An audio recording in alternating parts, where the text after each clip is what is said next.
I built a system to not only get myself out of debt, but to actually grow the value of my portfolio. And So how'd you get yourself out? So you're $600K, high interest rate. I sold one of the properties for a small loss. We've gone to property development over the years. We're looking at large multifamily going forward, not wasting my energy on the sadness and the anger and the blame and the self-hate, but like stacking the positives.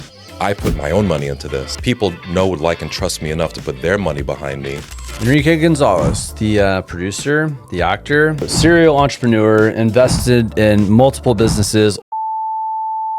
Welcome back, Taylor Waithofer Show. Another episode edition. We have Enrique Gonzalez in the hot seat today. What's up, brother? What's up, brother? How you doing, man? I'm doing great. I'm fired up for the conversation that we're about to have.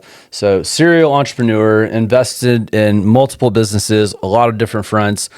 Just told me a few minutes ago in the process of, you have a preschool, right, on the horizon? Yeah, we're opening a preschool first week in October. And I'm going to start there. I think you said that your preschool, that you're newlywed, 3 years married, your babies are younger than how old are your kids? Yeah, we have a 2-year-old. He just turned 2 a few weeks back, and we have our second son due around Thanksgiving this year. Congratulations. Yeah, thanks, man. Family is growing. Yeah. And the preschool was shut down. Yeah, so we found out maybe 5 weeks ago. So we split. We're doing swim lessons for our toddlers. Okay. My family, my sister-in-law's family, and some family friends from the same preschool that our kids all go to. Mm-hmm. We found out Friday evening that they're shutting down the school at the end of August, which was like 2 weeks. That's like 2 weeks warning. So we immediately went into problem-solving mode. By Monday, we had a company set up. We were starting our licensing procedures. We were scouting locations. We had 3 locations scouted by Wednesday. We had a lease set about a week after that with an ideal place that was actually built out for a preschool inside of St. John's Presbyterian, which is like 4 minutes away from each one of our homes. This is insane. So we're all in the Meyerland Westbury area. Yeah. So now we're gonna have our occupancy inspection on the 12th. Which we assume will go very, very well. Our construction crews are out there probably finishing up today. We've ordered a ton of furniture and equipment, our curriculum set, our back-end systems are set. I just adjusted payroll last night. We're ready to go. We've got pretty much the entire staff from this previous school because they are excellent. Yeah. The one thing we all agreed on is that we love these people. We want them to keep taking care of our children. If we could be so fortunate to have that, yeah, because they're just fantastic. Their curriculum's fantastic. They love our children. They're really just great people. And we're like, okay, so the business side of that school didn't work right. But here are 6 professionals from different organizations that can bring the know-how, the corporate governance, some capital to bear, and just make this thing what it should have been, like a longstanding monument in our community. So we're in the Meyerland, Westbury area, and we're opening up right there. How far away is this preschool that y'all are renovating from the one that shut down? We were about a 12 to 15 minute drive away, so add another 4 minutes to that, so about 20 minutes away. Okay. So some of the families that were a little further west are not going to be able to join us. But the majority of the families that were going to that school are right here in our neighborhood. They're like Bel Air, West U, Westbury area, Missouri City. So we're in Southwest Houston. We're right off of 610 North and East. Yeah, very great accessible, location. Great location, beautiful new building, never used. Just it's fantastic. Awesome. Like everything just lined up the way it's supposed to. And our children will continue to get the level of care that we've gotten accustomed to providing for them. So it's just fantastic, heart-driven project that we all feel extremely grateful to be part of. Yeah, absolutely. I mean, we always talk about we do it for the kids. Mm-hmm. It's a labor of love, and that doesn't sound like it was on anybody's horizon in your inner circle friend group. No, none of us woke up that Friday kids, thinking about parents, friends. Yeah, and now here you are. So it doesn't always happen that way where you can just like, okay, well, let me try to fix a preschool for my kids. There's a lot of building blocks that obviously got you there. So you're 4 years in Houston from New York. How was what was that like? I mean, I'm native Houstonian, born and raised there. You're born and raised in New York. What part of New York? What brought you to Houston? I was born in New York City. I grew up in a town called Brentwood out in Suffolk County in Long Island. Moved back to the city as a young adult. Started my career out there. Went to drama school at about 25 after recovering. I'm a recovered addict. I'm over 20 years out of recovery. So I'm always very grateful for that. We came out to Houston in March 2020 when the pandemic hit. Okay. Because my family's been out in Houston for about 30 years. My wife's family is in Houston. She's from there. Okay. We actually met on a plane ride to Houston for Christmas several years ago. Great story. She was trapped against. Yeah, tell me about. She was tell me trapped about that. I against don't the think I've heard window this one. seat. It was like 6 a.m. She was trapped. You had her trapped on the I plane. had her. Man. She had no choice. She You're had talking to me no on this chance flight. of getting away from me. Right. So I'm a performance coach. I'm up 4 o'clock in the morning. My first client 6 a.m. Either on the personal training side or the executive coaching side. I'm very, very busy early in the day. That's where my people are. Right. Yep. That's when I'm my sharpest. Yep. So it's 6 a.m. flight. Everyone's half asleep. She's trying to get some work done. She's a high performer. She works with Ernst & Young. She audits public companies. So she's always very busy. So she's there trying to get some work done on her laptop, and I'm there with my cup of coffee like, hey, I got all the stories, all the jokes. I just charmed her to death. Got her number, very respectful. It was nice to meet you. Hope to talk to you when we go back to New York. And it just started from there. But when the pandemic hit, we decided to rent a car and go to South Carolina to spend some time with friends while they figured out whatever was going on. I don't know. I guess they were going to bleach the city and clean it up and we'd all get back to reality. Yeah. 2 days after that, we rented another car and drove out to Houston, and we just never went back. Really? We've been putting roots down here ever since. We got married almost 3 years ago. We have a 2-year-old son. We got another boy on the way. This is home. We're building the family compound. We're really just doing it, starting the school now. Oh yeah. We're going deep. You're deep in Houston. Yeah, you are. Yeah. That is exciting, man. So, well, shoot, film. You talking about film, acting? That was a big part of your, that was a huge part of my life college. for a very long time. How old were you when you were in acting school and doing? I started taking my life seriously at about 25, 26. After I cleaned up, I went to work with troubled teens back in my hometown. That expanded out to most of Long Island, and then I went as far as Caprini Green out in Chicago. Worked with kids in Joliet out in Illinois. Yeah. Just kind of like an after-school program. We ran a door-to-door sales program, so I taught kids salesmanship and team dynamics and self-leadership and mastery. It's kind of the beginning of my coaching business, I suppose. I started as a personal trainer at the same time, but I was living in New York City. I started taking background work on TV and film. I did that for, 4 years while I was taking classes, meeting teachers, really developing my craft. I took a master program at the T. Schreiber Studio. So I worked with some really fantastic coaches, Terry Schreiber, James Hallett, Ward Nixon. Is so grateful to have met all of those individuals. Mr. Nixon, my guy. Yeah. And this is all mid-20s? This was all mid-20s, going into my early 30s. I got into the master's program at about 31. All right. 31. That was a 5-year program. I finished in 4 years. And that's when I really transformed my life and really got past my fears and all my limited thinking. I learned really deep visualization work from James Hallett, who he was an on-camera coach of mine who studied in the Yale tradition of drama. And that tradition is very heavily steeped in visualization and meditation. So a large part of our classes, and this was 7:30 to 10 o'clock at night, on weekdays, because we're all working actors and with day jobs, and just such profound work that we went through with James, and I really appreciate James for that. So it just really set the tone for the rest of my life. Tell me a little bit about that. Just I've heard, I've read, Olympic athletes, they do the visualization, right? So what with acting, I'm just curious, what were some of the exercises? How was it taught? Yeah, sure. How was it implemented? How do you use it? You probably still do it, something like that. Yeah, my practice has grown. I use it with all of my executive clients, some of my athletic clients as well.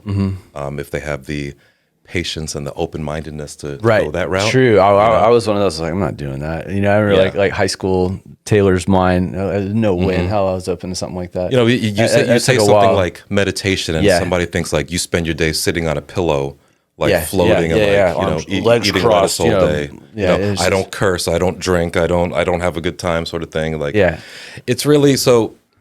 You know, the practice is so broad, but in a general sense, it really just starts with that open monitoring or that closed attention, like that no minds meditation is really the first way to get there. Yeah, meditation I'm good. I'm familiar with, but like the visualization, like I don't know, it's blurry for me. So it might be for some other people. So one thing that was really helpful for me is that, you know, we start with kind of a visual countdown, like just visualizing numbers. Okay. Saying associating those pictures in your head with the thought of that ideal, a number. What's a number, right? It's not a concrete thing, but it is a concept that we all understand, right? Starting from there, being able to visualize that. And what I was taught to begin with from James was to place yourself in an environment. And we typically worked with either a beach or a meadow, and knowing that this place is your place. This is a construct of your mind. It's a representation of your mind and your inner world and what you're actually thinking and feeling and living through. And when you really pay attention to this idea, you tell someone, hey, you're in a meadow. You tell them, you know, you walk through, you know, look at the sky, feel the grass, pay attention, listen. What do you hear? What do you smell? You know, then you come out of that and you be like, hey, what was that like for you? It's different for every single person. Every single person. Like, oh, did you look at the sky? What'd you see? Oh, it was so cloudy. It was very windy. I couldn't feel the sun at all. Like the grass was very, very dry. It was like itching my ankles. Like nobody mowed it. You know, you really start to understand. And then if you asked certain open-ended questions, that prompts a person to ask themselves very, very deep questions or have these realizations about themselves that they just never took the time to explore. Like maybe they didn't know how, or that they could, or that maybe in some way it's good for you to do that. You know, and then there are more complex exercises as you go along that might involve other people or other objects or just other thoughts and ideas and locations. But really just placing yourself in an environment and paying attention to all the sensory cues within that environment, it's really a profound method of self-exploration that, you know, allows you to really understand your place in this world, this real place that, you know, this real place that we walk around in. Right. Yeah. All day. Yeah. I was listening to something. Well, it was just a mastermind conversation early this morning, and they were, you know, talking about, you know, have you ever put together a jigsaw puzzle? There's, you know, millions, thousands, a lot of pieces, right? And, you know, one little piece, where does it fit? But, you know, I mean, without it, like, you know, the whole thing, it's not complete. Like, so in the grand scheme of things, you know, one person, but in the universe, like you have an extremely important part that, you know, puts a lot more meaning on, you know, your life. If, you know, it's just bigger picture, right? Yeah, absolutely. And being able to really find your purpose in life, I think is one of the great mysteries and the great joys and one of the great internal motivators. I think that's how we find inspiration, you know, because motivation is like, that'll get me to stand up and take a step away from this chair. But if I'm not inspired, I'm not going to start running. I'm not going to climb anything. I'm not going to jump. I'm not going to see far ahead and figure out what to do next. Yeah. You know, so knowing your purpose really is the first step in knowing that, hey, I'm not only here for a reason, but I can construct that reason. And it's that reason that gets me out of bed in the morning and gets me to enjoy and have gratitude for the things that I do have, because I know where I'm headed from here. Yep. You know, the people that are in my life, I'm most grateful for. The freedom of time that I might have created for myself. If I don't appreciate that and see where it lays in the grand scheme of things, like getting me towards my ultimate purpose, then I'm just living minute by minute, and I need some sort of outside stimulation or justification from another person or entity of some sort to make me feel that, okay, I matter. As opposed to knowing that, hey, like, you know, my purpose is family driven, 100,000%. Yeah. Like I intend to do my part to help to create one of the great American families. You know, that is my main purpose. I have a few others, Sure. that are very, very important, but that's my main motivator. Yeah. And if I can attach all of my daily and weekly and monthly and annual activities to that purpose, Oh, it's beautiful. I man. jump out of bed in the morning, Yeah. and I'm like trying to quiet my mind at night so I can get enough sleep and perform at my best tomorrow because I want to get there so badly. Yeah. So I'm assuming that that's a real thing that you were talking about consistently with your wife, running the house, bringing up the family, right? Yep. And then so with her career, you said she works a lot. Was that then, or is that still current? Oh, she's still a very high performing auditor. Gotcha. Yep. But we'll just talk about the family unit and like, y'all's goal together, mission with what you're doing. Yeah. It's funny Because that's the core. That's where it all starts. Yeah. When I was dating my wife, and I just asked her because we were close. I mean, we knew we were gonna be together at this point in our relationship. When I asked her this, I was like, "Hey, so how many kids do you imagine yourself having?" She said, "Many." I was like, "Okay." I was thinking like maybe 2 or 3, but many. Could we quantify that?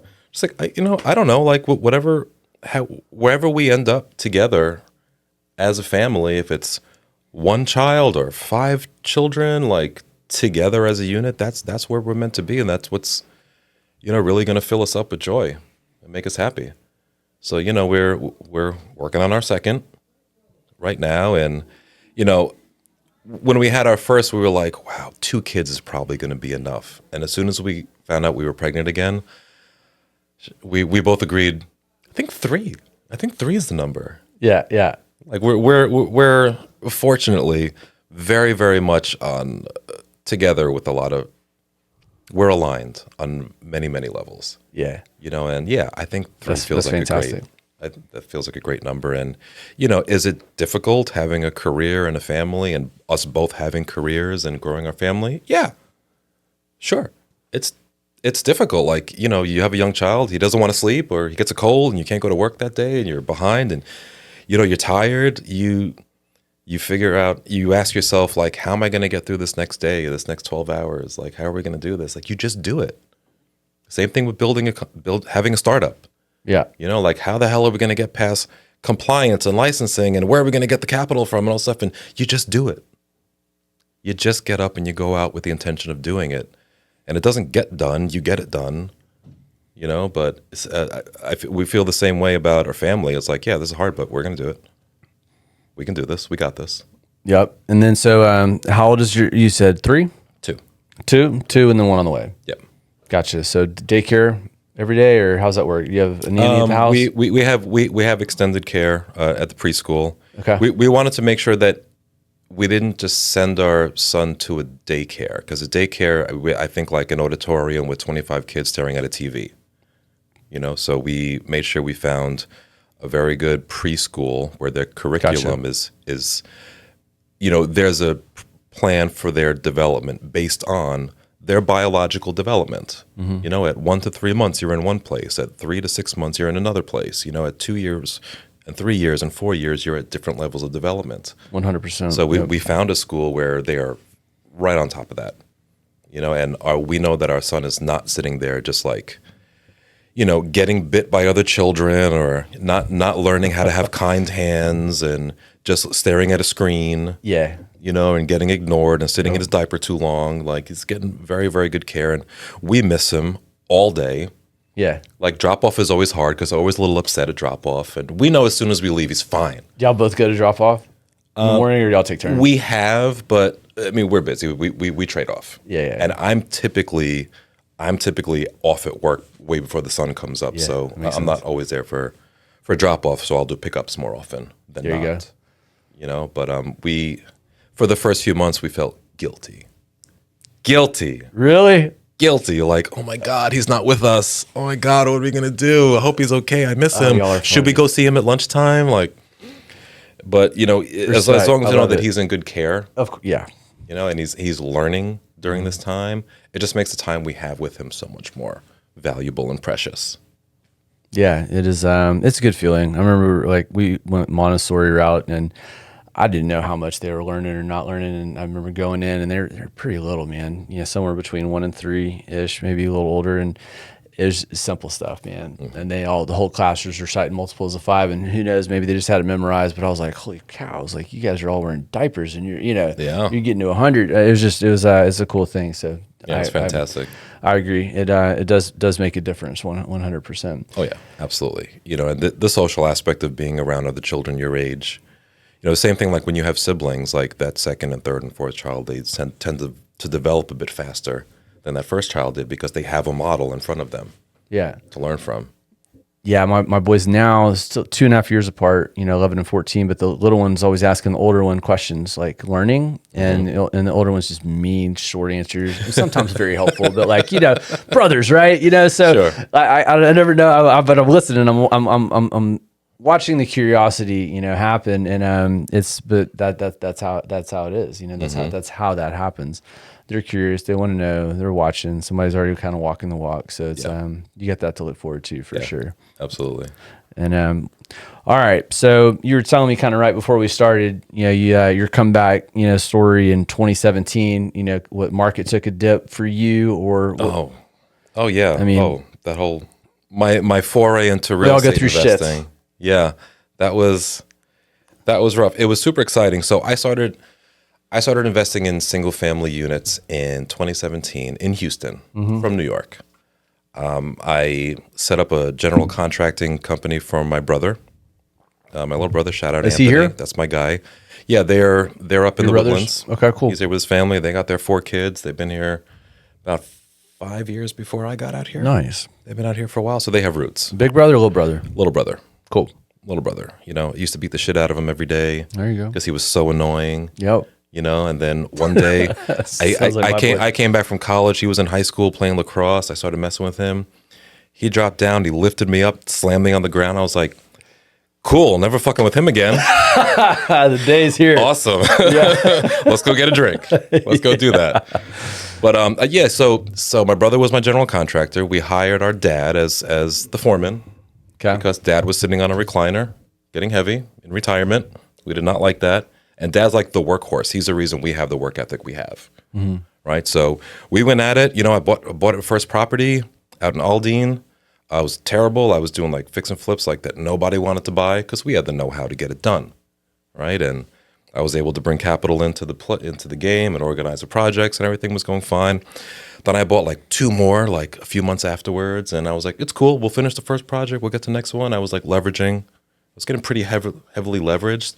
By the time I bought my 4th property, less than a year afterwards, the county came in with a eminent domain order, and they seized the first property and offered us like 20 cents on the dollar.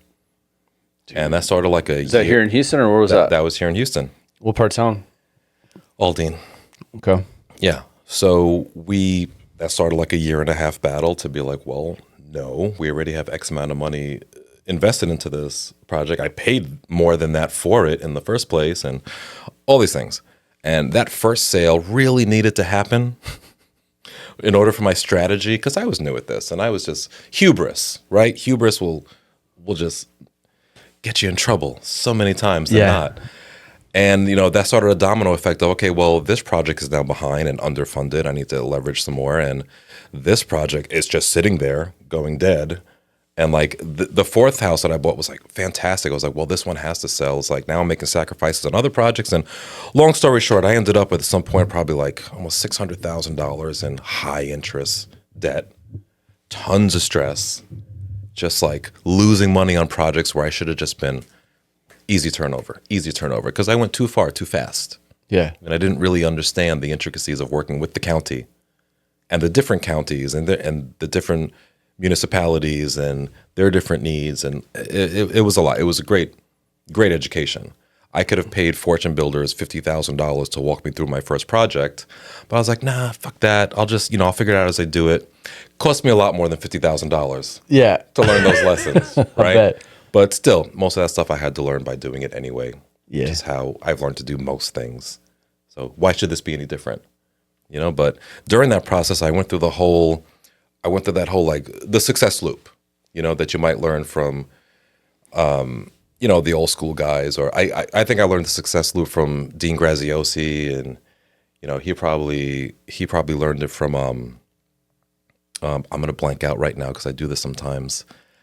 I'll look him up. Dean, what? It'll come up. No, so Benjamin Hardy's doing a series of books with like the godfather of personal development, and I'm blanking so hard, and I love this guy. I learned so much from him. I guess we'll come back to it. Doesn't really matter. But the success loop, it's basically like, all right, I have a major challenge, and I start like the negative stack, like, oh shit, I suck. Why am I such a loser? How did I make these mistakes? Everyone was right about me. And then it's like, I'm dying. Then it's like, well, what if I'm not dying? What if this isn't the worst thing? What if I have something to learn from here? And then you start to positive stack. How could this be better? You know, what am I learning? Yeah. And then you kind of like catapult yourself out of that. So I went through that whole process. Like, you know, people said I couldn't do it. You know, who do I think I am to get this done? Like, you know, no, being rich is not for me. Being successful is not for me. Like, you know, that's for other people. All that shit, all that garbage that we tend to put ourselves through. And during that process, I built a system to not only get myself out of debt, but to actually grow the value of my portfolio. You know, so how'd you get yourself out? So you're $600K in high interest rate, working against you, multiple projects. I accepted my losses. I sold one of the properties for a small loss. Got that off the ledger. The first property, I just kept negotiating with them, and I made sure I got what I needed. I eventually got a number that would get me just at about break even. Okay. Something that I was going to lose an incredible amount of money on. Just being patient and not going into it with anger and animosity and just, you know, feelings of low worth, but like, all right, fine, this is something that's happening. I'm learning from this. Let's go. And I leveraged the other two projects best way I could. And I went back to my investors and I was just completely honest with them. You know, I went into this thing, I made this mistake and that mistake, and this external circumstance happened as well. You know, but like, hey, I made the decision to go into this and I take responsibility for that too. You know, I want to be the guy that makes you money, not the guy that costs you money. And I made these mistakes. And in order for me to get out of this, I'm going to need X resource, Y resource to help me get through this. And, you know, all of my investors at that point, they were like, okay, we understand that. We get that. We all understand how business works. Yeah. And the fact that I was honest enough and humble enough to understand my mistakes and be ready to learn from them. And I came to them with the strategy to get through it. Like I had their support. So I was able to get a bit more capital, get through those projects, get another one going, and just I had a system where like all the holes that I didn't know existed before, I fill those holes. Yeah. You know, I saw the bumps in the road coming, and I was able to get around them and have strategies where they didn't even exist anymore, and I could get through them and really build an efficient system for investing in our specific market, in my specific criteria, and more. And from there, we've gone to property development over the years. You know, we're looking at large multifamily going forward, and just not wasting my energy on the sadness and the anger and the blame, you know, and the self-hate, but like stacking the positives. Okay, I came into this knowing nothing. Yeah. Right? I put my own money into this, and people know, like, and trust me enough to put their money behind me. Well, shit, there must be something to this, right? I can do this. You know, here's what I've learned. You know, I know that I can learn at a very quick rate now, you know, the things that I need to know to be successful. There's nothing stopping me. I'm just going to do it. I'm going to wake up every morning and keep doing it because I really have no choice. Yeah, yeah. So I might as well go about it with the right neurochemicals being fed to my brain and body every day, as opposed to just the cortisol, you know? 100%. And so how many is that? What's your main focus right now? Because I mean, the preschool, that's new. Mm-hmm. Outside looking in seems like a huge undertaking. I mean, you have other people that you're doing it with, but I mean, that's not, you know, your daily, you personal coach, executive coach. Yeah. What else? So my main focus Yeah. is in long-term wealth generation. So my personal goal is to help touch 1 million people, you know, to help them kind of hold the light in the dark for them that other people have held for me over the years when I was going through my troubles, when I was getting through addiction, when I was starting my career, when I was starting my investing career and building businesses and going through all the headaches that startup founders go through, there were people along the way that helped me, and I want to be that for other people. Yeah, that's inspiring, man. I think about that a lot. Like, it's like we need people. Yeah, we all start off knowing nothing and having some innate talent and the ability to learn, but we accelerate by the quality of the people that we have around us. Mm-hmm. So my goal is to touch 1 million people, whether it's to turn around their health or to help to boost their career or just to help them understand that you're enough. You are more than enough to be the person you want to be for the people that matter to you, to build the career that you want to have, to find a level of happiness and fulfillment that you deserve. Like, you're enough to get there. I didn't understand that for a very long time. That's why I got involved in drugs at a very young age, because I just looked at myself through a different lens that wasn't serving me. So my real goal is to help people. And I know that everybody in their life, if they really care about people, will touch about 100 people, so I need to touch X amount of thousands of people to get to my goal of 1 million people supported. Yeah, I wrote down 100K to 100 million. Did you say that? You touched 100,000 people and then they touched X number. Is that what you just saying? So right now my hard goal is 1 million people. So I got to touch 10,000 people to touch 1 million people. That's what it is. Overall long-term goal is 100 million souls. That's 1 million people supported. Either, now it's hard to do that one-on-one, obviously, or even in group collectives. So, digital products and services. We're actually, Personal Titan Corporation is a tech company. So we're working on digital solutions for the health and wellness sector, the global health and wellness sector, that we're rolling out a rather aggressive 5-year strategy for. Okay. So my main goal is in coaching and supporting people. So I have questions, health, wealth, beautiful. Everybody wants it. And I know, just watching, just watching, all the social platforms, all the books, all the people that have, exploded in the last, less than 10 years, and just in the physical training space.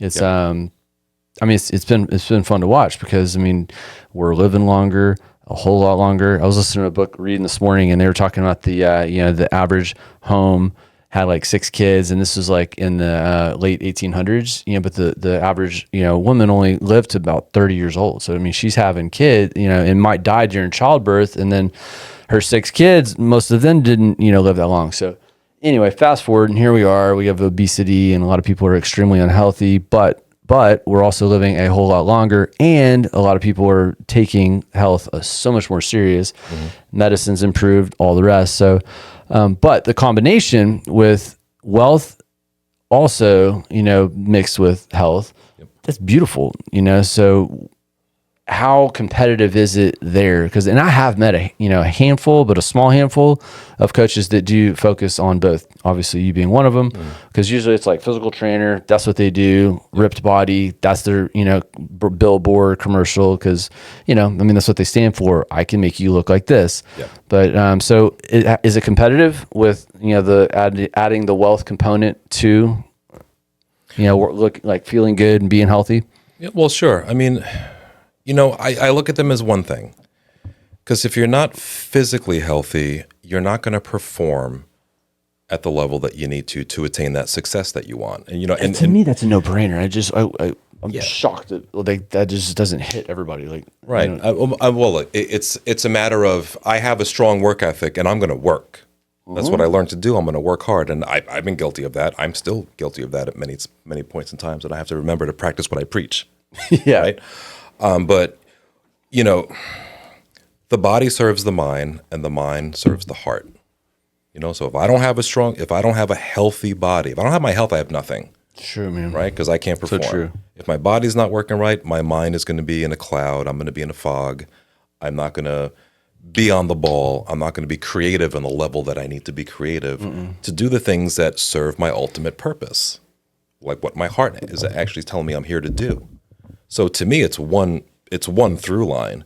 If you don't have one of these components, you don't have any of them. And wealth, I like to think of success, because it might not be money. It might just be health that you're missing. It might be purpose that you're missing. It might be freedom of time or the ability to organize your time so that you have freedom of time. Living a life that's active instead of being reactive. These are all forms of success, and that's all forms of wealth. Is that all part of the line? All part of the line. It all comes into play together. So I feel like it's a natural progression for a physical coach, a physical trainer, a personal trainer, a physio, even a rehab specialist. I feel it's a natural progression as a coach to move into the other realms of fitness and success. Like, what's your mental health and well-being? Are you serving your ultimate purpose? Because from the top down, it also cascades. Like, if I'm not working towards my purpose, then mentally and emotionally, I'm not going to feel like I'm in the right place. I'm not going to feel like I'm doing well. I'm going to send the wrong neurochemicals out every day, and my body's going to pay the price for it. I'm also going to develop terrible habits. If I don't have a purpose, I need to fill that void with something. Mm-hmm. Now, hopefully that's something positive, right? But more times than not, the negative things are easier to attain. I can go buy a bottle. I can go smoke 7 blunts a day. Mm-hmm. Now, listen, I own a cannabis ice cream company. I understand that cannabidiol are not the stigmatized demonic substance that they were 70 years ago. Like, I fully believe that. Even coming as a recovered addict, I totally believe that. I don't believe it's for everyone. I don't think that, well, that's a different conversation.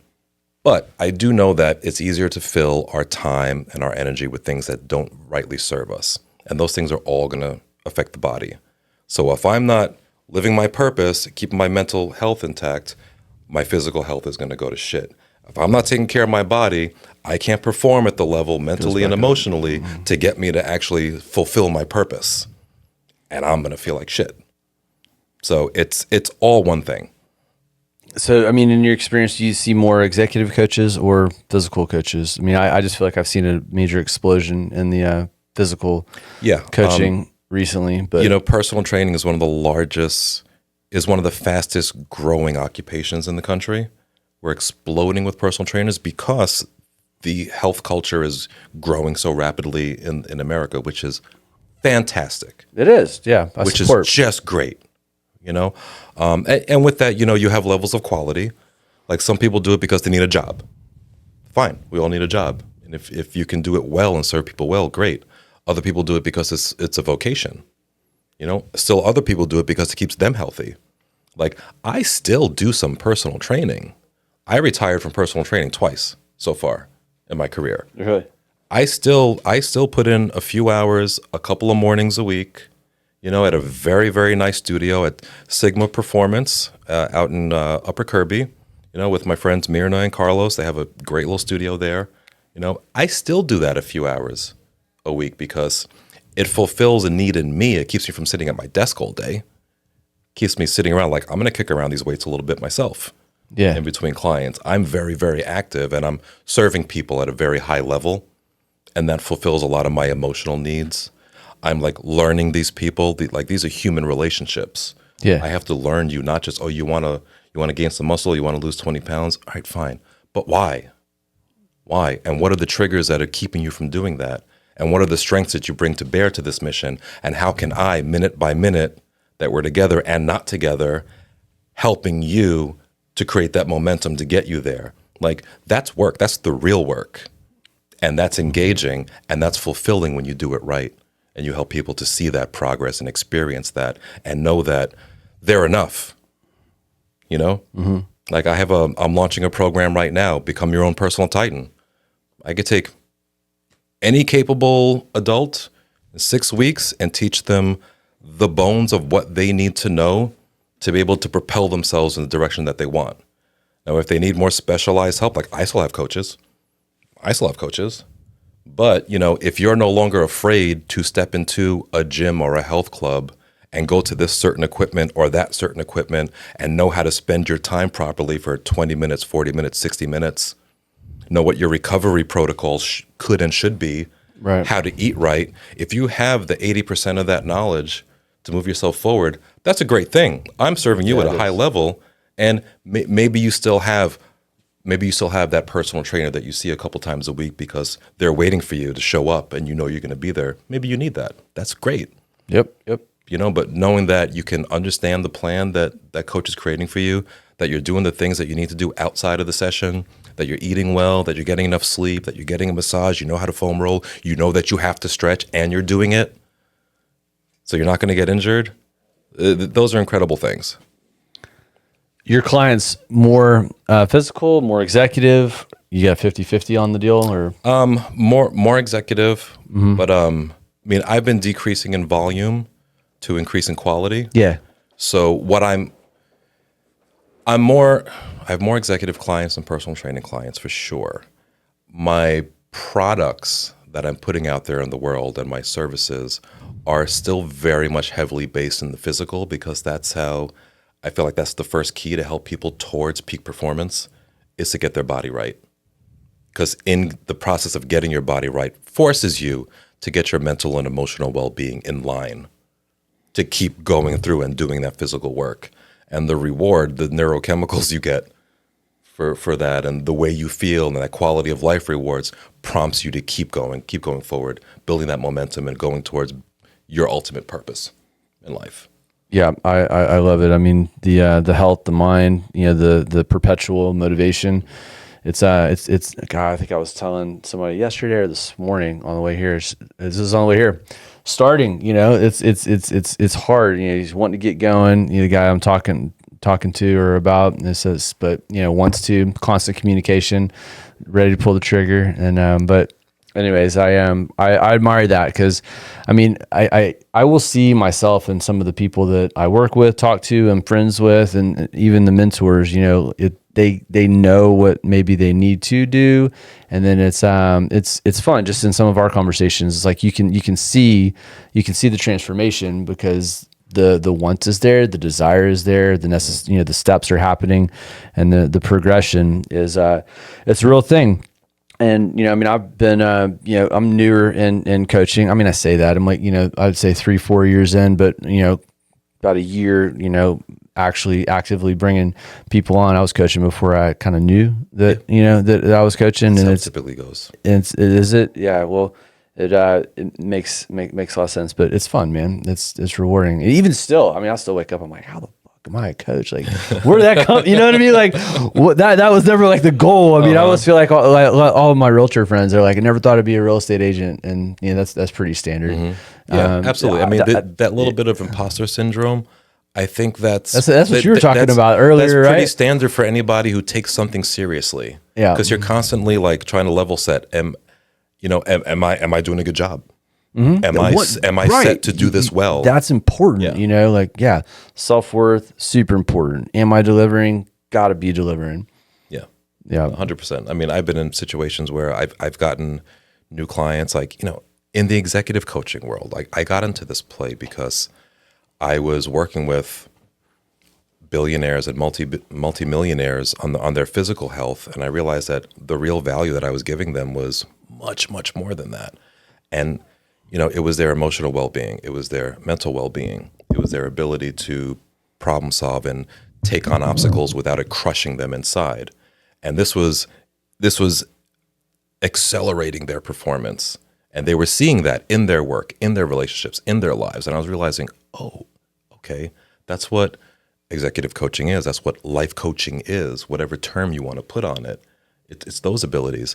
And, when I started taking on strictly, executive clients, I would have these moments where, wow, this woman has accomplished these things in her life. She's got this much in assets. She's such a super high performer. She's coming to me for guidance. Oh my God. Am I good enough for this? Am I ready for this? Right. I just think it's kind of normal, because you want to check yourself and make sure, are you going to step up and be the most powerful version of yourself for your clients without letting your ego get in the way or your limiting beliefs get in the way? Can you separate your ego from the situation and just serve your clients? And as long as you can do that, and you have the tools and skills to do that, and you have the empathy, the ability to listen, and really hear where they're coming from, the subtext, like all the things I learned in drama school have really helped me as a coach in a ridiculous way.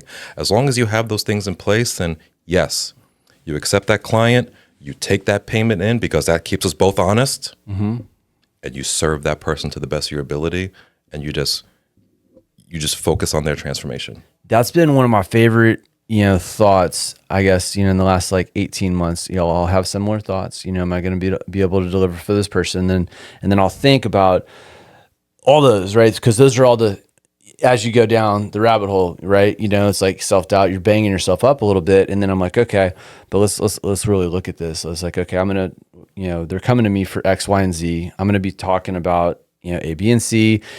And I'm good there. Like I'm strong there. I'm comfortable there. And then it's almost just like, well, what the hell are you worried about?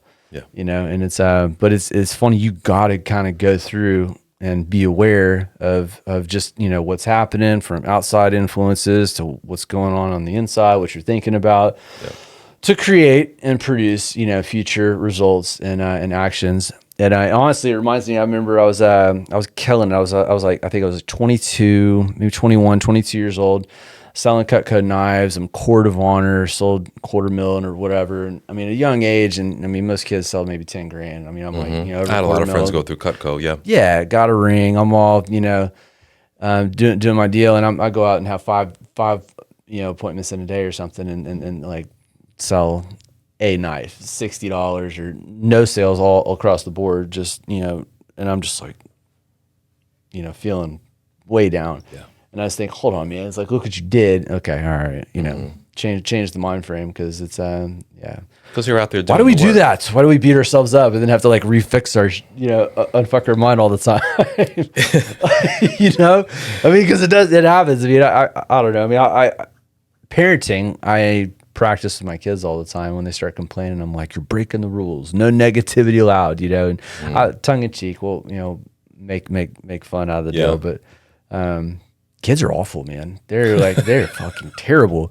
They're so self-centered. They're very entitled. They're not appreciative. I mean, they have flares of it. So they possess it. And obviously, in my experience, it comes out later. But I mean, I've talked to multiple teachers in high school. My kids aren't even there yet, but they're like 17, 18-year-olds, like English, like whatever the subject, but they're just like, they're the most entitled, like humans that I interact with that I've ever seen in my life. Yeah. It's terrible. And all their parents, their parents don't want that for them, No, not at and they're good people. I mean, they probably have the best parents, but they go through that. Yeah. So it's just life, man. It's, our 2-year-old, he's such a sweet boy. He's very sharp. We feel very fortunate for that. And as soon as we had his second birthday party, he just turned on us. He's been so mean to us, just so mean, and falling down on the floor crying, having the tantrums, the whole terrible two things. He was like, "Oh, is it that time? Cool, awesome." The dollar number. And it's so challenging, especially coming from like an old school kind of background that I do. Like my dad was 40 when I was born. I was 44 when my son was born, right? So like I kind of come from an old school background, and it's like behave, discipline, do what you're told, blah, blah. And like, I know now, like, development, like cognitive development, emotional development. There are stages. I get that. But even in the moment, sometimes I'm like, God damn it. Fucking just do what I say. Just stop. God damn it. Stop doing that. Like, It's tricky, man. It's just so challenging. And it's the best thing ever. The rewards completely outweigh the challenges. And, they say like a negative thought needs 3 positive thoughts to replace it. And we take in like something like 11 million bits of information, like all day. We can only take like 3 negative thoughts, or it takes 3 positives to outweigh 1 negative? Yeah. Damn. That's more or less what the research says. Interesting. And as much something similar, but as much shit as he might put us through, that one thing he does that's adorable. There you go. We both stand there and just start laughing and smiling, and we're so happy. Yeah. So I think the scales are a little different when it's your child. I just need the one to overcome the 10 you just gave me, the 10 negatives you just gave me. Yeah. When you say that one word that just sounds adorable, or you said please. He's like, oh, no more of that, please. He's saying that lately. Yeah. He's like, oh, it's bedtime. No, night, please. And we're just like, oh, you still got to do night, but he said, please. Yeah. You're just killing me, man. You're killing me. It's just great. It's just great. And like, as he gets older, I'll have more lessons to learn, and everything's textbooks for now, and like anecdotes from friends and other parents. But going through it yourself, it's so challenging. It's so challenging. And with where your kids are, like the things you must have been through at this point, like I can only imagine. Yeah, I mean wearing the disciplinarian hat, right? I ride them hard. I'm tough on them, But then I somehow I try to figure out a way to flip it, and then just be like the nicest, loving, my dad grew up with his dad, my grandfather, never telling him that he loved him. It was just a different world, right? Different time. It wasn't the man thing to do, It was just, did everything for him. Great father as far as a provider. Just wasn't, word was never a thing. I remember it was like one of my coolest childhood memories of my dad sharing with me. I think he was about 40, and I mean, I'm off a couple years, but I mean, I'm maybe like 8, 9. And he was like, look, I tell you every day, Taylor, like, have I told you today that I love you? I'm like, yeah, like that's the thing. Like, that's how I'm raised. He's like, I'm going to tell your grandfather, this weekend when we go fishing, that I love him, because he's never told me and I've never told him, and we never said it to each other. And I say it to you like every day, like we race. That was like our thing growing up. Like who could say it first? It's like, I beat you. I said it first.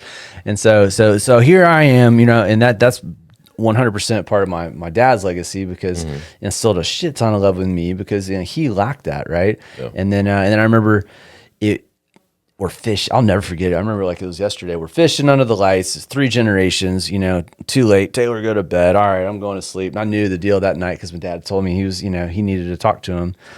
So I'm like, okay, cool. So I know what's about to happen, but I got to go to sleep. Don't know. Can't find out. Wake up next day. People are around. I can't. It's like Christmas, right? I can't ask. I didn't get a chance to ask. It wasn't until we got back to Houston, and it was just me and my dad finally, in the garage. Didn't want to ask her my sister. Didn't want to ask her my mom. I'm like, trying to respect, because I knew this was a big deal for him. And we're finally in the garage, one day, coming home from hockey practice or something. I'm like, I'm like dying to know. I'm like, did you get to ask him? He's like, yes. I was like, fuck yes. So that's all I needed. I didn't even need the whole fucking story. I mean, I got it later, but, and in the story was just, hey, dad, or, it's my dad talking to his dad. When you were little, did your dad, my great grandfather, ever tell you that, he loved you? And he was like, no, and my dad goes, yeah, my dad never did either. And he goes, well, I guess there's nothing wrong with, telling somebody that you love them. And he's like, no. And I think that might've been as close as they got, you know what I mean? he was just tough like that. But still, that's a big thing. So my boys and I, we race all the time. They'll yell it to my grandma. They'll yell it to my dad. They yell it to me. They do not yell it to each other. Now that I think about it. But I tell them all the time, life lesson number 11 is my brother's my best friend. You guys got to be on the same team, love each other, have each other's back, and all the rest. So what I'm thankful for, that my dad was able to instill in me, that I'm giving to my boys, is just, the importance of both. Like I'll be the hard ass like my grandfather was, terrifying man, and just, raising him like discipline, be good, all the things. But then I'll find the ways, because I do, sit in like a stern seat where I know discipline's important, the hard things are important, all of that. I got to compensate. So like when I have these little opportunities to, sneak him, off for a surprise, or, after like Friday mornings, usually like our donut day on the way to school or something like that. Yeah. And then just maybe they know it's coming, maybe they don't know it's coming, but when you have those extra moments that are precious and tender, where they get to see more, I guess, a sensitive side, more of a caring and a loving side, I think it's so important, especially if you're gonna have like a stern stance, because I strongly disagree, and I see it all the time, and it will never fucking change. But there's so many parents that are 100% pushovers in way too many departments where they shouldn't be, and then they might even, and then to make it worse, they might even balk at some of the stuff that it's like, come on, man, that wasn't even a big deal. Like they spilled the milk, the apple juice is all over the floor. Right. Get over it, throw it in the wash. I mean, that's not the problem here. Because that parent is out of balance.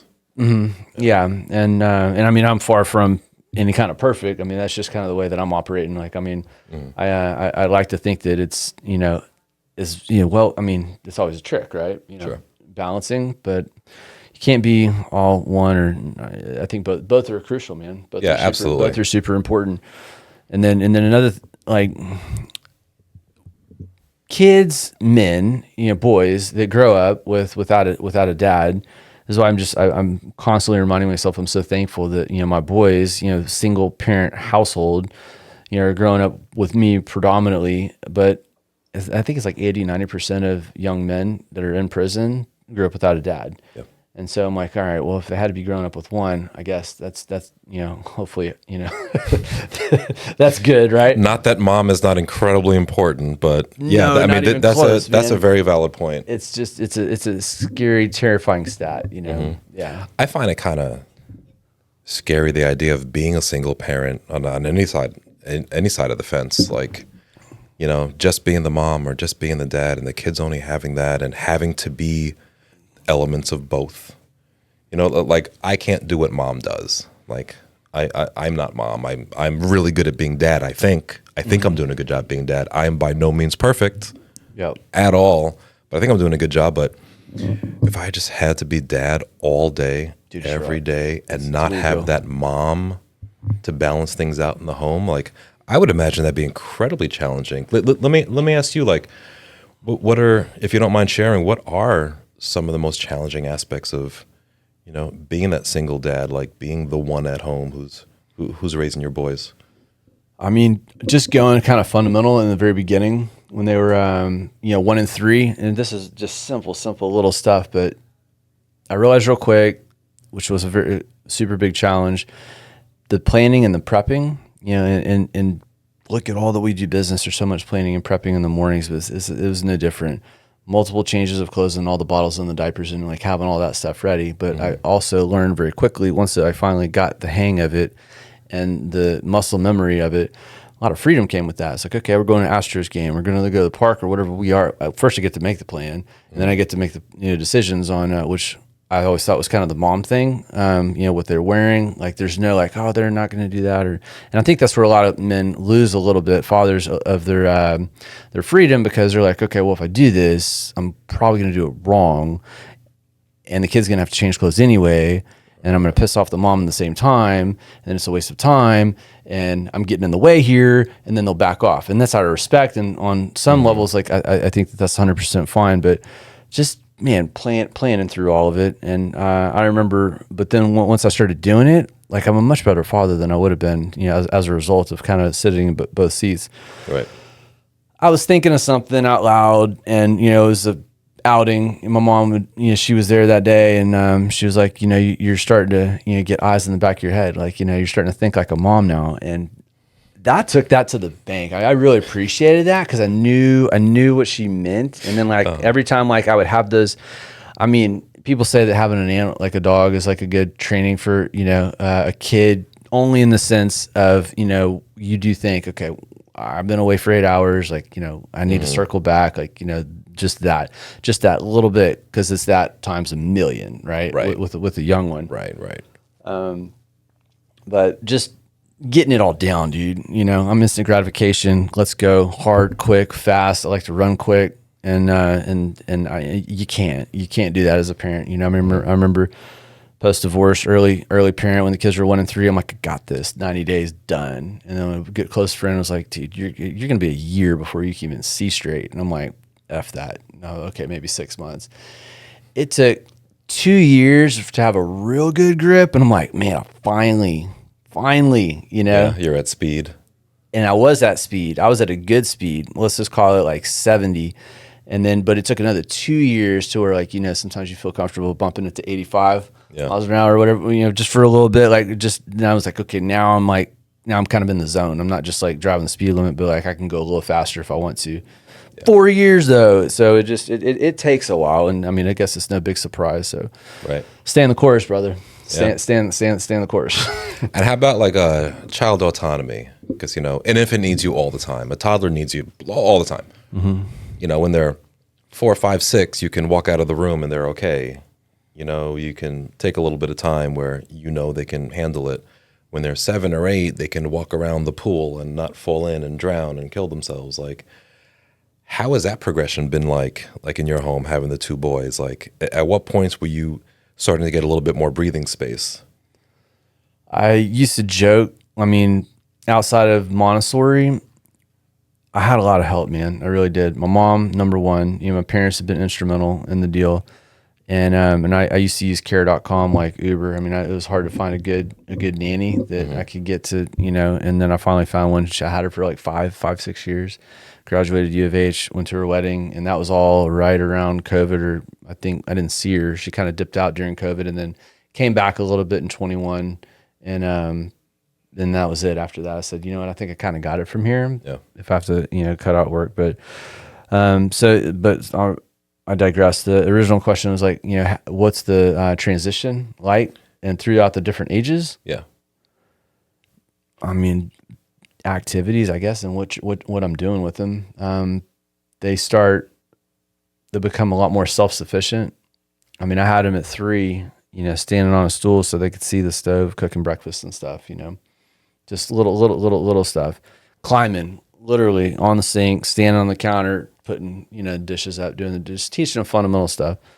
I was so spoiled, man. I mean, I when I was 18, went off to college, I come home and this is a thing, but I'm not even gonna sell my friends out. We did it. We'd throw all our dirty shit in the back of the car and drive home and let mom do laundry for the weekend. And go back on Monday and you're set for the week. I mean, it's pathetic, man. And when I think about it, I'm like, you weren't even doing laundry. This is terrible. And I mean, these little guys have been doing laundry way before they were even 10 years old, So I don't know, man. I mean, and it was kind of out of habit, right? I don't know. You think way back, taking care of a farm, have 6, 8 kids makes sense. You need some help around. There's a lot to do. Got a lot easier than that, I mean, God, if we were alive 100 years ago, this is a piece of cake,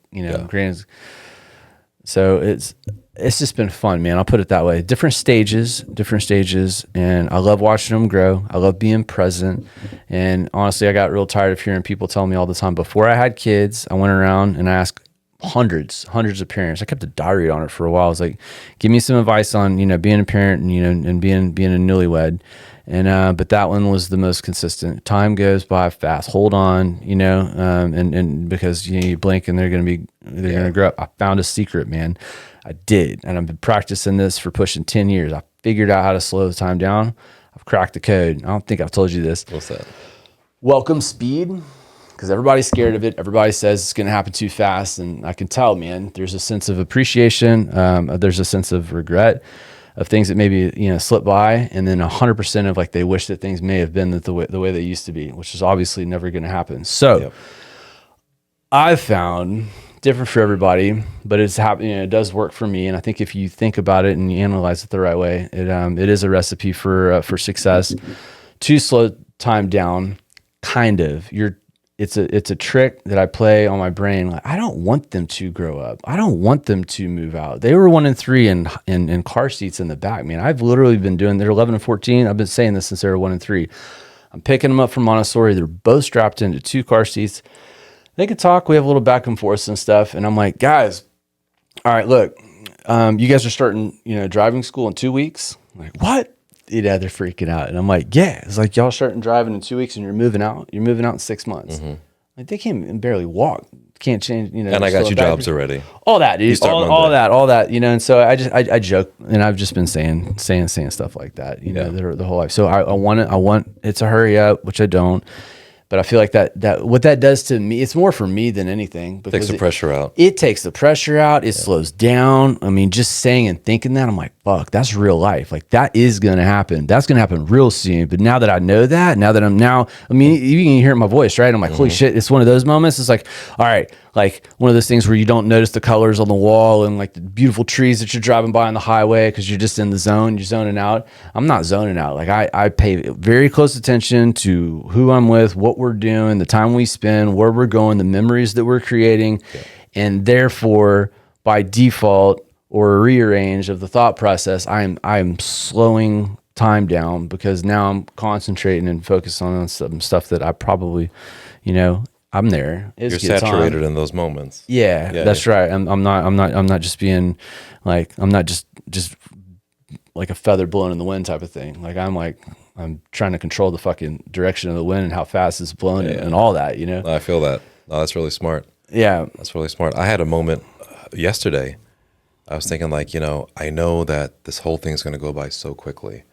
And I forgot what I was doing, but I sat there, I was like, oh my God, it's going so fast. Oh my God. I was like, wait, he's 2.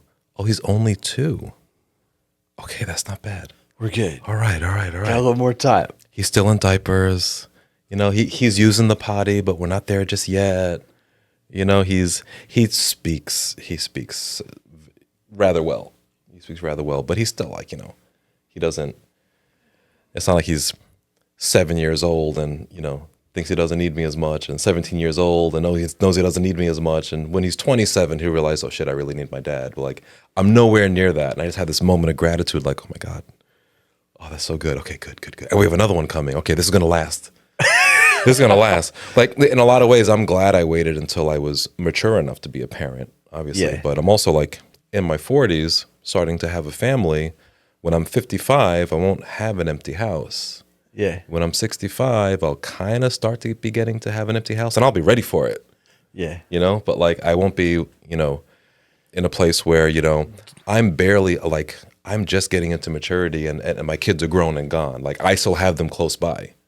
Yeah. Like I really, really love that aspect of my reality right now. And I love being this part of my life of being a family man. Mm-hmm. I love it so much. Beautiful, bro. Oh my God. Yeah. Yeah. It's like it's the best stage I've been in so far. Yeah, it's the seasons, right? And acknowledging it for what it is, tons of power there.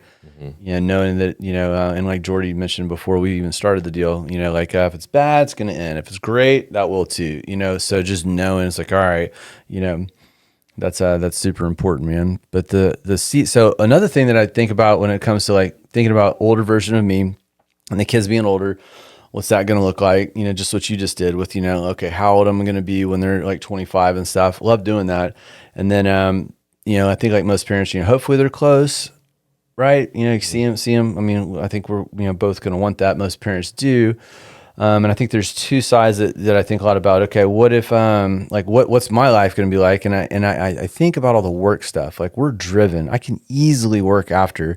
And I've prided myself on pretty much shutting it down. And it's not even necessarily, I say it's not good, but it is because of why I'm doing it. That's the mom and the dad thing, right? Like that's where I'll lack. Sometimes like I could have maybe pushed the project a little further, but I'm okay not. I'll get it tomorrow morning because I want to be, present at the baseball practice type of thing, so, and that's, but after, I'm just like, look, man, just sacrifice that now because it'll never go anywhere. Your work, projects. We're always going to work. We'll always work. That'll never go anywhere, but the kids are, that's seasonal. So I don't know, maybe I'll be able to blow up, something in a real good way, on a project a little bit faster. Who gives a shit? Because that's just a project that, I was able to, play with more because. Right. So being present, I'm not a huge fan, and I don't know how you feel about this. I'm super curious, but work-life balance, I think it's a load of crap. It took me a while to figure that out. I even gave talks on time management when I was, in my 20s, having success with, my Cutco, conferences, and tell it, a couple hundred kids, like, this is when you play, and this is when you make phone calls, and this is when you do your appointments. But I'm just, 100%, a believer in just being all focused all the time with wherever you are. So when you are with kids, you got to be there, you do. And I say that, and I can almost contradict myself because I can't, depending on, I'll have a reason to justify it, which I don't like it, but I'll be, maybe for a certain reason in a certain practice, if I don't have a certain maybe active role out of practice, that's just practice, and I'm not even like assistant coach type situation. Yep. I don't feel bad about, fielding a few things on the phone, but, for the most part, if it is, I try to keep that to a super minimal, maybe like 10% of the time add a kid to function where I'll pick up, my phone. And then same thing when it goes to work, it's like, don't let the personal calls, come in. I'm on do not disturb all the time. I catch shit about it a lot, but I want to be fully focused, with you. I was reading or listening to somebody talk recently about, in a meeting when you are having a lunch and you put your phone upside down on the table, that is the biggest sign of disrespect to the person that you're talking to, because it lets you know that if that phone rings, that's more important than you are just because it's on the fucking table. Yep. And I'm not going to play that game either, just out of a sign of respect. So, but back to, the lack of work-life balance, I think it's, with kids, with your loved ones, with your family, with your friends, with the projects, just, letting go of the phone, being all in the moment, being full present. And I think that's the most rewarding on all fronts, for you and the people that you're with. But what are your thoughts on that when it comes to family and work and, all the stuff that is grabbing your time? Right. Well, I got into a habit many years ago where I married my interests to each other. So I was a working actor. So smart. I was a personal trainer. This is around the time I was getting into executive coaching, because I was really understanding my time, value of my time. I was also a filmmaker, shooting stuff all the time, right? And I found that, well, where is the overlap? What's the interplay between all of these things? Because I'm passionate about these things for a reason. It's part of my personality that draws me to these separate things, right? And, being able to tie them together makes it so that it's all going towards my one ultimate vision. Mm-hmm. And that's what keeps me from being like, well, this is work time, this is play time. It's all like, I enjoy all the things I'm doing, and when you add family to that, it's like, well, big part of my vision is based on my family, and being able to appreciate being where I am in the moment is ultimately important. So to answer your question a little more succinctly, I believe it's important to be where you are in that moment. I believe in, Dan Sullivan likes to talk about the difference between Kairos time and Chronos time. Chronos time is hour by hour. I have a manager's schedule, like, from 9 o'clock to 4 o'clock, I'm in the factory, I'm working. And then after that, it's like, it's Miller time, and, I'll see my kids and we go to sleep and we do it again tomorrow, right? Yeah. Where Kairos time is more of like a creator schedule. Like on Tuesday, I shoot. On Wednesday, I'm focused on, corporate governance. Friday, I catch up with my team. It's my buffer day. I do 2 yoga classes Friday morning, and then it's all team meetings and anything that needs to get done before the weekend, because Saturday and Sunday, family time, And if I take a call or if I have a meeting or something got to get done, that's fine. That's all right. Yeah. Like, I'm not going to feel guilty like, oh, this thing popped up and I'm going to go put out this fire or move our family plan forward by jumping onto a call. Like, I'm not going to feel bad about that, because it's all married in together. Like I do my projects to help build my family's long-term wealth. I'm helping to create and push forward a culture of not only hard work, but working smart, working towards your purpose. My freedom of time was the first bit of wealth that I ever got. Because like, once I structured my time in a way that my attention is flowing here, that my attention flows here, and on these days I can rest, because without the rest, you have nothing. Mm-hmm. So if we talk about work-life balance, and if you're working all the time, you're failing. You're not in peak performance if you're working all the time. If you're not taking those rest breaks, you are not performing at your best. I don't care what you say.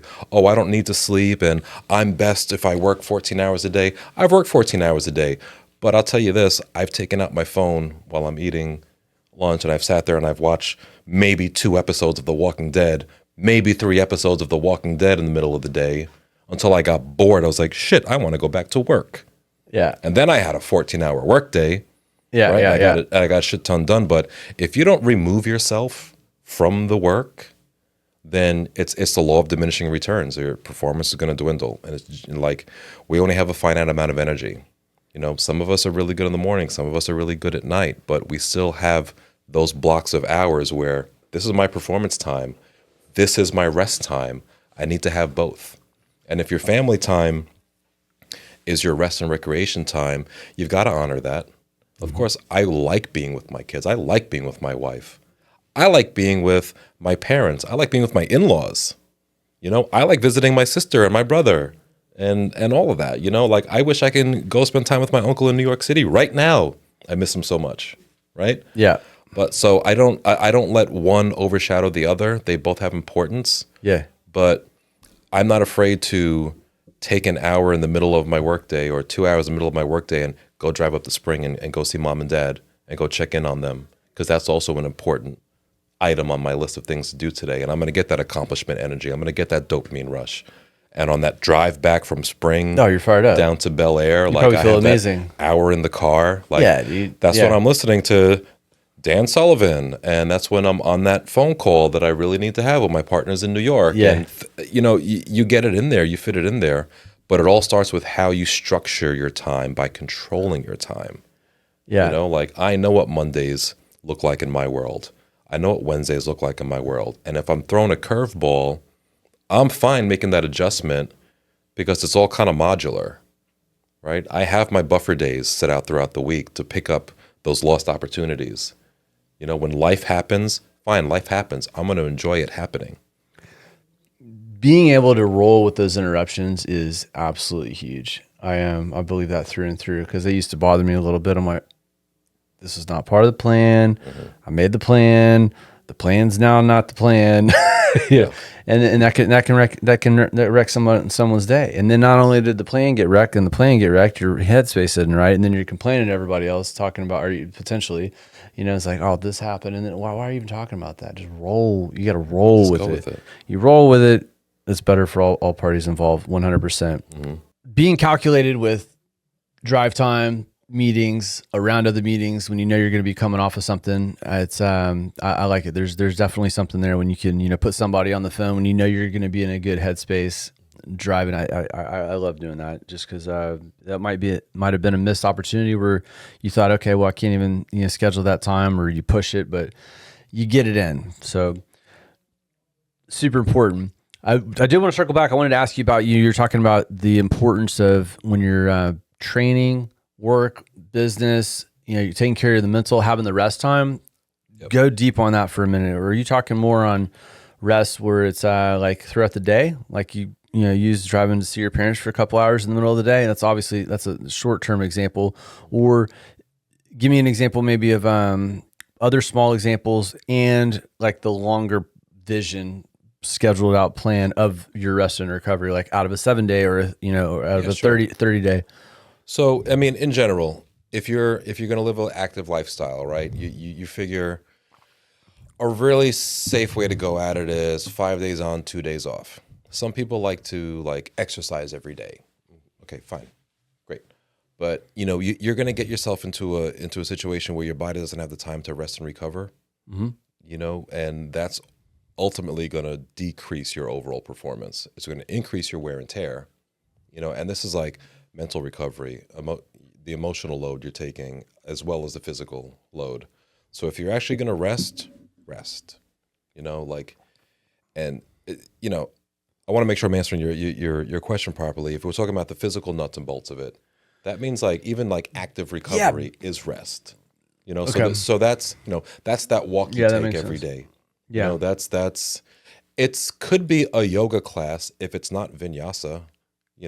If you're doing yin yoga and you're stretching and you're laying out and it's actually a meditative work, that's recovery. I've done a lot of hot yoga, and I don't even know the difference between yin and vivasa or whatever you just said. So, are you a yoga guy? Yeah. Okay, cool. If you want to look at it in a basic sense, like yin yoga is the one where you're stretching, you're relaxing, mm-hmm. you're meditating a bit, right?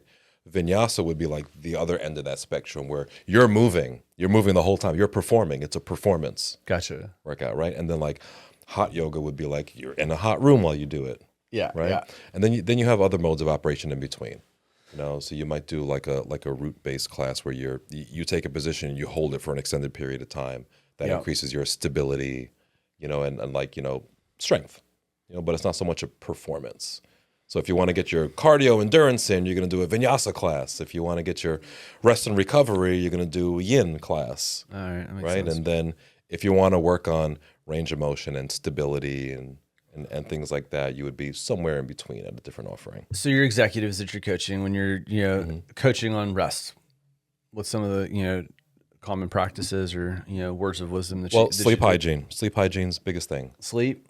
Sleep is how super many hours important. are you getting? I mean, you want to get at least 7 hours. I'm gonna give you probably what you hear. Correct me if I'm wrong, but like this is like how I've been answering like sleep recently. There's 2 or 3 days a week that I might get 7 to 9 hours, and then there's maybe the other 2 3 days I'm operating on somewhere between 4.5 and 6.5, and then whatever, we'll leave the 7th day up for whatever. But I feel like I have more energy on those days where I get less sleep, but I know that it's probably as a result of, even though it's 2 3 days removed, getting like a little bit longer sleep. I mean, that's just what's making sense to me. I mean, we're all individuals. Yeah. So like your body is going to respond the way it responds. Yeah. And some people are like, I'm great with 4 hours of sleep. Same. Yeah. Every 4 or day. 5 hours, I'm good to go. Okay, great. I mean, I've lived in that zone for a long, long time. But I know that cognitively, I'm not getting that repair time that I need. Like spinal fluid washes over your brain while you sleep, helps to clear out the synapses, helps to, keep you performing well. That's important. Your muscles go into repair and recovery. Your ligaments, your tendons go into repair and recovery when you sleep. Yeah. Protein synthesis, like muscle gain, happens chiefly when you sleep. So the value of sleep is astronomical. Now, I understand as busy people, you're like, well, I can't sleep 8 hours every day. I know, there's that. And you're not going to sleep at 8 hours every day. But like simple words of wisdom, like someone taught me this a long time ago, and I've been standing by this for a long time. Give yourself a 9-hour sleep opportunity. So like I'm resting. I'm not working. I'm not watching TV. I'm like in my room. Maybe I'm reading. Maybe I'm just hanging out with my wife, whatever it is. But like I am in a restful place. Because I know if I have 9-hour opportunity to sleep, I'm going to be awake at least 90 minutes throughout the night. On the front end, in the middle of the night, we all wake up. We have these micro moments of waking up. Sometimes we're awake for a while in the middle of the night. Right. So about 60 to 90 minutes throughout the night, I'm going to be awake. I've been tracked my biometrics for years and years and years. I'll track like 9 months out of the year, then I'll not track for 3 months out of the year because I'm tired of wearing my tracker. Yeah. Right? But I know that if I have 9 hours, then I'm going to get about 7.5 hours of sleep on average. Yeah. There are some nights I'm going to sleep 3 hours because we're going to the airport or something happened or I had a meeting last night till midnight. Fine. Right. But if I'm ultimately, my long-term habits are to ensure that I have that sleep opportunity, then the law of averages is going to kick in and I'm going to be fine overall. I'm going to get those recovery nights to make up for those lost nights. Some people say you can't make up for a missed workout. You can't make up sleep. Okay, yeah, you can't make up sleep, but that doesn't mean I shouldn't fucking try. That's true. If you go off the rails on your diet one weekend, it doesn't mean you kill the whole plan. Right. You just, it's averages. It's averages. So outside of sleep or in addition to sleep, what's the mental rest and recovery for mental a busy rest exec? I'm a huge proponent of meditation and mindfulness. All right. Now they're two different things. Rest. They're two different things, right? Okay. And a lot of people like to wrap up spirituality into it, and that's fine. I'm a spiritual person. I'm not a religious person. I'm a spiritual person. That's fine. But mindfulness is a cognitive tool.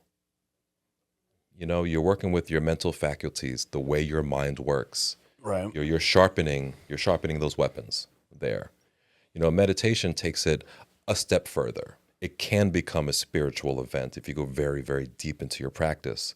This is like self-actualization, realization, understanding your purpose, understanding the full aspect of your reality and how you're creating that world that you live in and the way you think and react to things. But it all starts as a cognitive tool. So meditation and mindfulness are great ways to relax the mind, reset your neural activity, the chemicals you're firing out, the different brain centers. It's like some of them might be overworked, some of them might be underworked, but you're taking attention away from your amygdala, that fear response, and you're bringing a bit more of your focus to your prefrontal cortex in a lot of meditation practices, which allows you to have more thoughtful responses to stimuli as opposed to just reacting to the fear element. I'm looking for danger all the time. My cortisol levels are through the roof. I'd like to dampen that response. So when an obstacle comes to me, I can be creative in the moment. Yeah. I could take a moment to step away from that, from all the shit that's going on. Yeah. If I can step away from that for a half a second and have a more thoughtful response to that so much more stimuli, control. you have so much more control. It's insane. You're living in a world of creativity. You're creating what happens next, Yep. as opposed to being subject to your biology or what you think you should be doing, what society thinks you should do, or just your knee-jerk reaction to things because you haven't taken the time to be mindful of how your mind works. So I'm a big proponent of meditation and mindfulness for mental and emotional resetting 100%. and relaxing. And then things like a simple walk keeps the blood moving, but it's not high octane work. You're not asking your system for a lot. Yeah. Like movement is key. Yep. So you want to stretch, you got to stretch. You have to stretch, you know? And even if it's 2 or 3 minutes a day, it's such a huge boost to your overall physical well-being. You're going to avoid injuries at a much higher rate. Mm-hmm. You're going to be prepared to perform again when you need to. You're just going to feel better. Yeah. Like no one wants a sore neck, a sore back, knees that are aching all the time. Your knees hurt either because the muscles around the knee are weak and you're gonna hurt them sooner or later, or the muscles that intersect at the knee are very, very, very tight and they're pulling on it in the ways that it doesn't feel good. That shouldn't be happening on a day-to-day basis. So stretching is incredibly important. Foam rolling is incredibly important. Myofascial release, breaking up that scar tissue in your muscles. If you live an active life, you're not stretching, you're not foam rolling, you're on your way to an injury. At the very least, your quality of life is going to be shit because it doesn't feel good to be in that state. Mm-mm. So rest and recovery is a good, I like to say that there's a fitness equation. 40% of that equation is nutrition.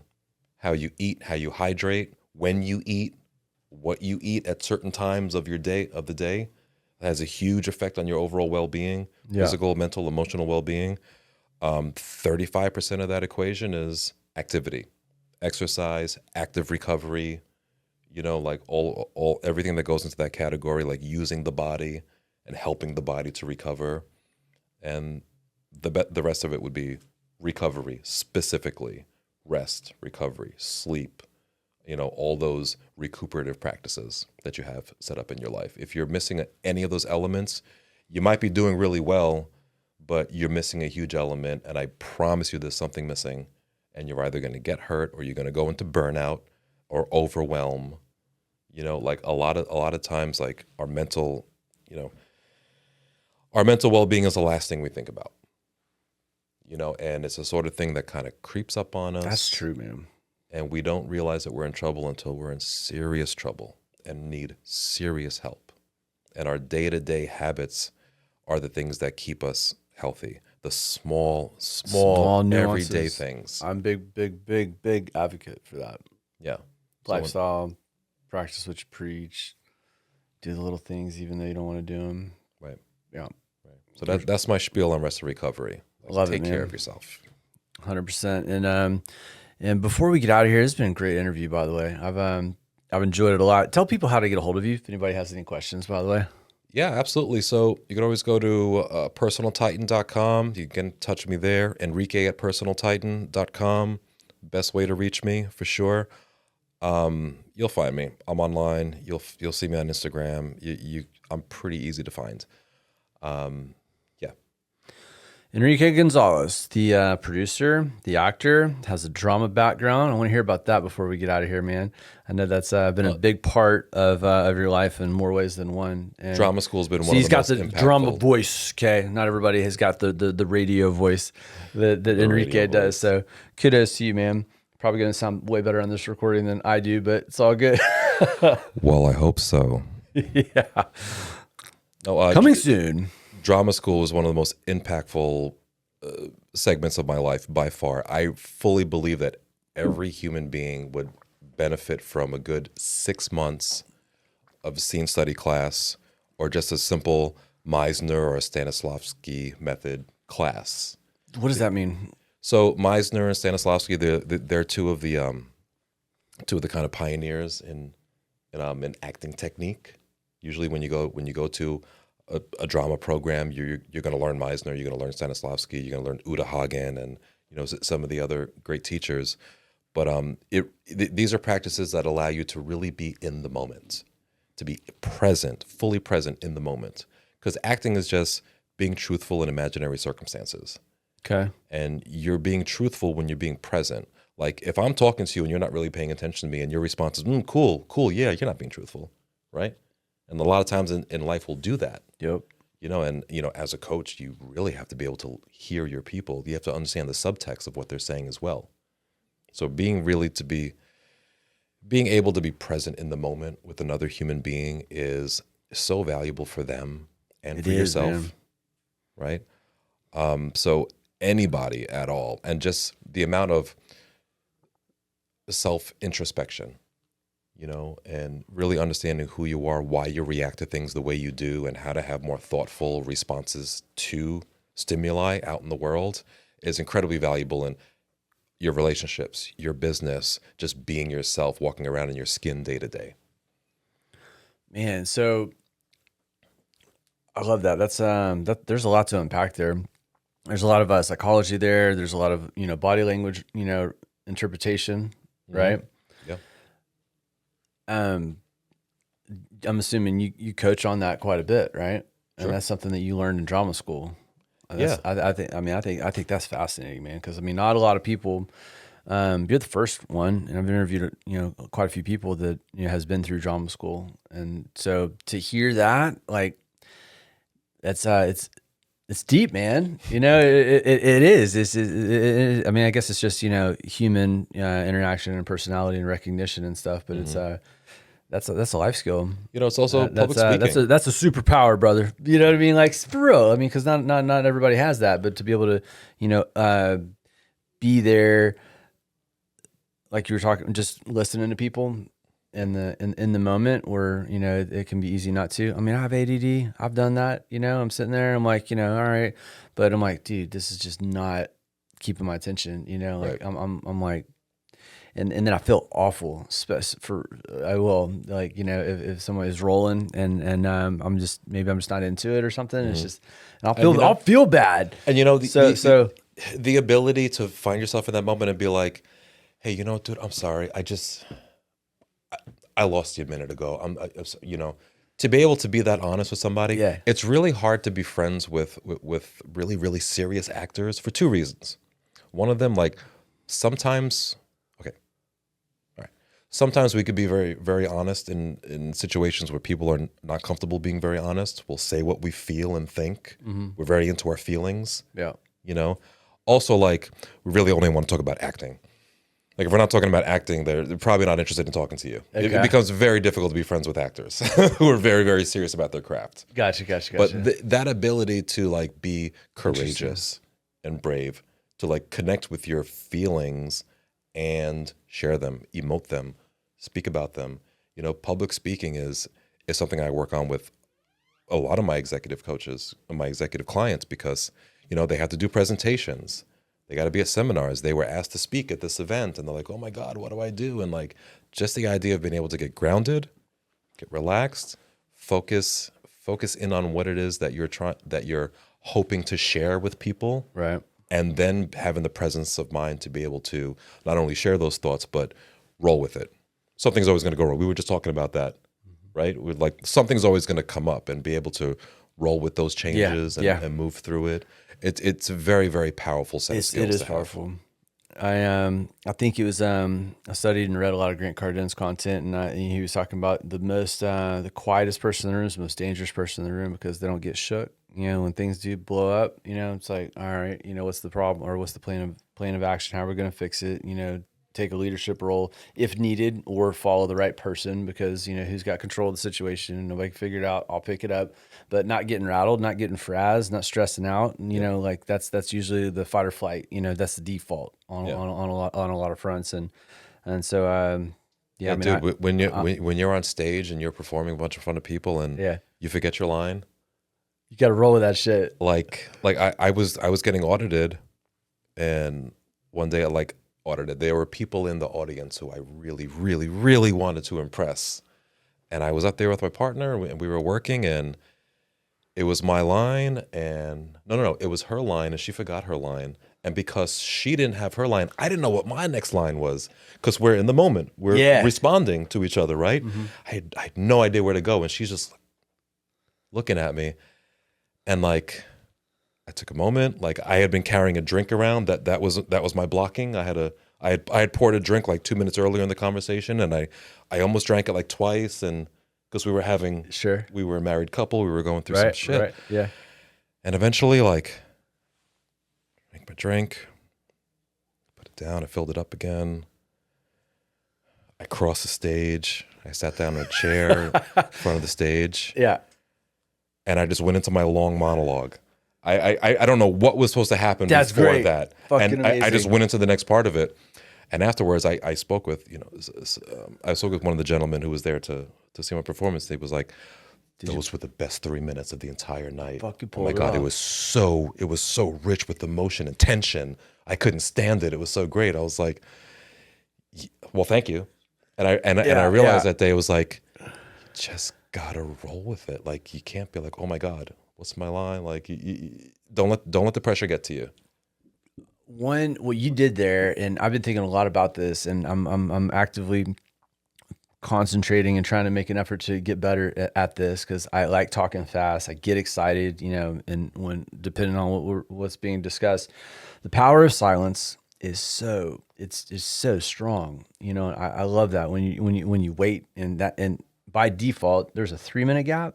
Or whatever it was, but that's, even a conversation like this, when there's a little bit of dead space that both parties are comfortable with, and it's on purpose to make a point or emphasize or have enough confidence to let the dead space be there, because you're thinking about how it is you want to respond and react and explain whatever's next. It's just it's good. It's like sitting in a room with your best friend. No one has to talk. Yeah, you're just happy being there together. Coexisting is a beautiful thing. Like, somebody will say something, the next thing will happen. Yeah. Eventually. All right, one last question before we get out of here, man. What's the best advice you ever got, Enrique, and who gave it to you? The best advice I ever got. Wow, shit. Oh, I wish you'd give me time to think about this before we sat. I was just looking for the dead space. No, I got something for this. The best advice I ever got was probably from Ward Nixon, one of my teachers, one of the best directors I've ever worked under, very generous director. And we were talking about the idea of, so I had to go, they teach you emotional recall and digging into something real inside of yourself so that you can be real in an imaginary moment. And I had to dig into the idea that my mother was dead, right? Now, at the time, my mom was going through some very serious health issues. And I found it incredibly difficult to use that as a tool. And because I believe that I create my experiences in the world, and everything I do matters, has an effect. And, like I've been very type A about so many things in my life up until this very point. And he told me very simply, he's like, I get that, but Enrique, the universe is very intelligent, and it knows like what's real and what's not real. And in the grand scheme of things, there are so many minute things that only matter because of the importance we give to the significance we put on it. And if you allow yourself the kindness to not place so much pressure on every single aspect, because I brought this into many, many parts of my life, and you see this. If you would just be kinder to yourself and allow yourself the patience to take that pressure off of yourself moment to moment, you'll find that the world is much more willing to work with you. And from that moment, like knowing that it's okay to deflate a little bit. It's okay to step back for a moment. Like, not every single aspect of every single moment is so monumentally important. You can just be, and that's okay. that really changed my perspective on pretty much every aspect of my life. That's when my relationships changed, my career changed. You know, I'm more times than not, I tend to be the guy in the room who's quiet and thoughtful, and I don't speak the most, but when I do say something, usually the room is willing to hear what I have to say because I've been paying attention. And so bring it back to the first thing that, inspired all of that, that you went deep on, like the advice. What was the advice? The advice was to be kind to yourself. Be kind to Be yourself. patient with yourself. Be kind to yourself. Know that you're enough and that in this moment you can just be. And that's perfectly okay. Yeah. I love it, man. Great interview. Thanks, brother. Really glad to be here today. Yeah, 100%. Thank you guys for checking us out. Taylor Wade Offer Show. Give us a like, subscribe if you enjoyed what you heard, and look forward to seeing you on the other side. Be great.